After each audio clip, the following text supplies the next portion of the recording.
Let's speak to Professor Robert Pape too, who's a political scientist and a director of the Chicago Project on Security and Threats. Robert, thank you for being with us tonight. I know that you have studied very closely political violence in the United States of America in the last couple of years.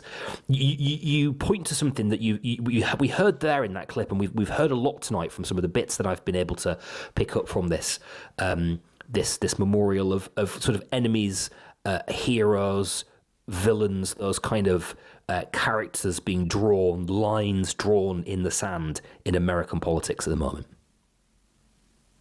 So very nice to be with you here on this tragic day for America.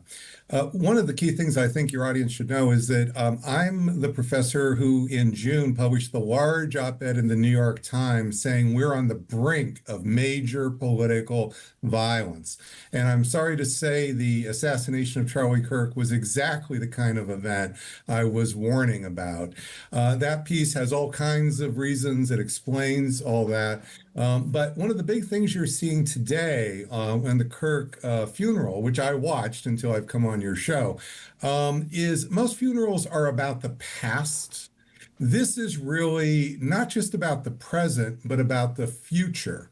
And what you heard and what you hear in speaker after speaker is how this movement, however you want to define it, you can define it as a religious movement, a political movement. You can define it even as a movement oriented around righteous justice, as Stephen Miller did. That is for his death. This is going to grow. And also, for decades, I've studied martyrdom in many different societies.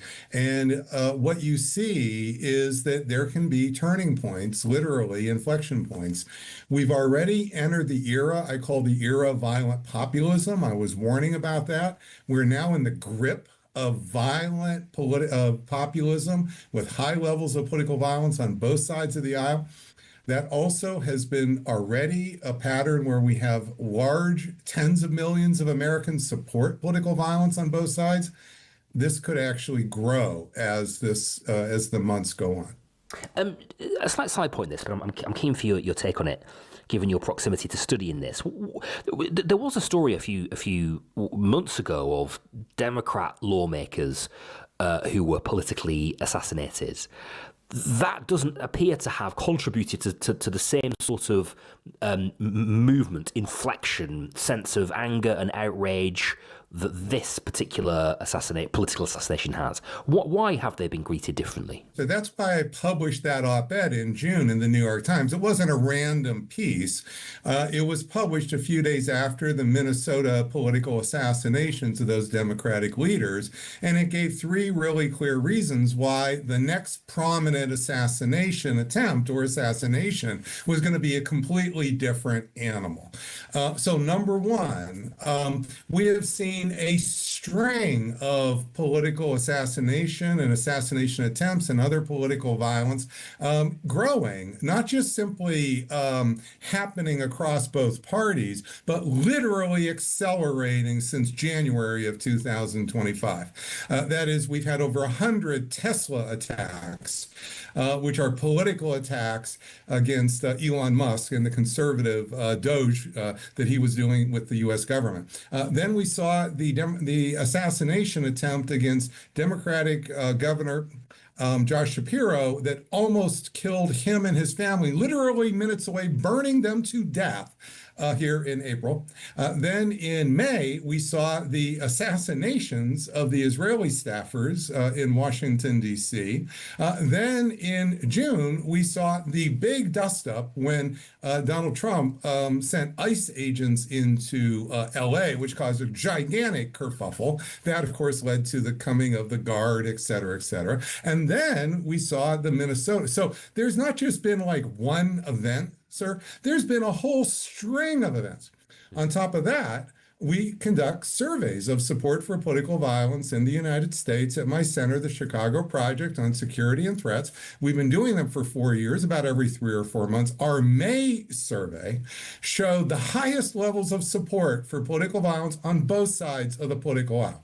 39% of Democrats agreed that the use of force was justified to remove Donald Trump from the presidency, while 25% of Republicans agree the use of the U.S. military was justified to suppress Democratic protesters. These are tens of millions on either side. Then the third big element that happened in the middle of June was the true mobilization, the beginning of mobilization into two separate mobilized camps.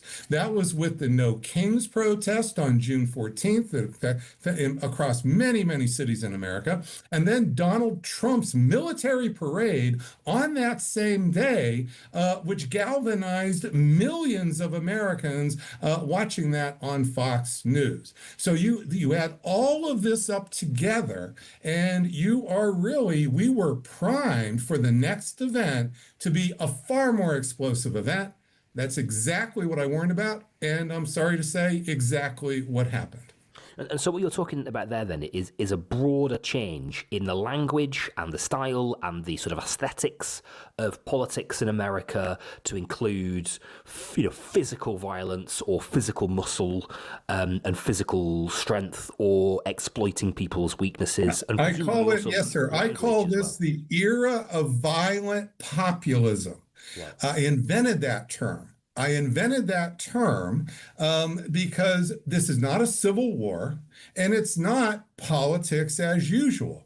So we needed a term to describe this violent style of politics, if you would, where it's suddenly okay for violence to be used to settle political scores. Okay, yeah, and that's what I call violent populism. Okay, I hear that.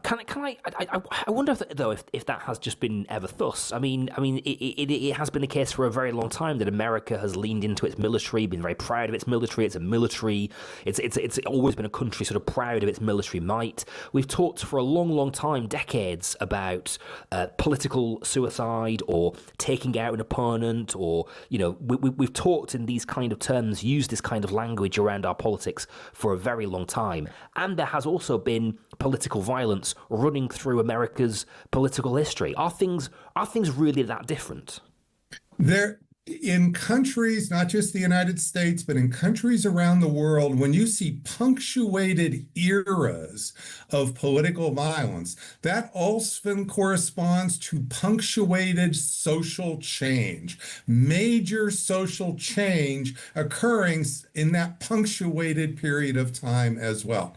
The big social change in America now is, for the first time in our country's 250-year history, we are transitioning, and we're in the transitional generation, from a majority white democracy to a minority democracy. 1990, America was 76% non-Hispanic white. Today, we're 57% non-Hispanic white. It'll be another 10 or 15 years, depending on deportations, which you'll notice is almost all non-white people, until we would get to that minority position. Well, this is why our politics, when you have big social changes in a country, these shock politics, because a change like that will change which political party is going to win an election. It'll change literally who governs the country, and it'll also change the winners and losers in a country. And that's why you get much bigger stakes in elections, and why you get real violence in political violence at these punctuated periods of time. So this started the tipping point generation about 2015. I date the violence change on both sides to about 2017. Your listeners will have to come to our website, Chicago Project on Security and Threats, to hear the reasons. And so this really is the reason why it's suddenly upon us and escalating, and it can escalate a lot more, because this is not simply a function of one political leader, although some can make it better or worse. Okay. And just finally, we often talk in these conversations about one side being worse than the other. You're going to hear a lot tonight at this Charlie Kirk memorial about the left being responsible for political violence in America. You will hear a lot from the left that the right are responsible for political violence in America, and they'll point to moments like the insurrection and Democrats being killed, and the right will point to moments like Charlie Kirk's assassination. How do you greet those arguments? It's much more balanced. So each side wants to believe the other is mostly at fault. That's how politicians work. That's just not the case. So since 2022, you've had the assassination attempt against conservative Supreme Court Justice Brett Kavanaugh, the assassination attempt against Democratic leader of the House, Nancy Pelosi. Last year, 2 assassination attempts against Republican candidate for President Donald Trump. It just went through. Democratic leader of the House, I'm sorry, Democratic governor of Pennsylvania, Josh Shapiro. The Minnesota assassinations of political leaders in June. Now the assassination of major MAGA political leader Charlie Kirk. Now what you are seeing is a roughly balanced size. And again, much more information on all the balance of this on our CPOST, Chicago Project on Security and Threats website, than I have time to give you in 20 seconds.